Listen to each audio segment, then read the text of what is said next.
ഈ ഓണത്തിന് നിങ്ങൾക്ക് വെറും 2 മിനിറ്റിലുണ്ടാക്കാം പാലട പായസം. പാക്കറ്റ് പൊട്ടിക്കുമ്പോൾ കിട്ടുന്ന മിക്സ് ഇതാണ്. ആദ്യം കുറച്ച് പാലെടുത്ത് അടുപ്പത്ത് വെച്ച് നന്നായി തിളപ്പിക്കുക. പാൽ തിളച്ച് വരുമ്പോൾ പായസം മിക്സ് ചേർക്കുക. നന്നായി ഇളക്കി യോജിപ്പിക്കുക. ചെറിയ തീയിലിട്ടിട്ട് വേണമെങ്കിൽ കുക്ക് ചെയ്യാൻ.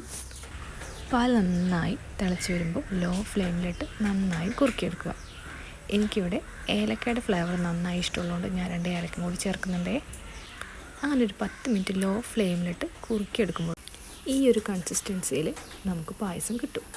ഇവിടെ ഞാൻ മിൽമയുടെ നെയ്യാണ് ചേർക്കുന്നത്. 1 സ്പൂൺ മിൽമ നെയ്യ് കൂടി ചേർത്ത് നന്നായി ഇളക്കി യോജിപ്പിച്ച നമ്മുടെ ഈസി പാലട പായസം റെഡിയാണ്. അപ്പോൾ ഇതിലേക്ക് നമ്മൾ ശർക്കരയോ മിൽക്ക് മെയ്ഡോ മറ്റൊരു ഇൻഗ്രീഡിയൻസും ചേർത്തിട്ടില്ല. കണ്ടില്ലേ, നല്ല ടൈറ്റായിട്ട് സദ്യയിലൊക്കെ കിട്ടുന്ന പോലെ നല്ലൊരു അടിപൊളി പാലട പായസം നമുക്ക് കിട്ടിയിട്ടുണ്ട്. എല്ലാവരും ട്രൈ ചെയ്ത് നോക്കണേ. ഇഷ്ടപ്പെട്ടാൽ ലൈക്ക് ചെയ്യണേ.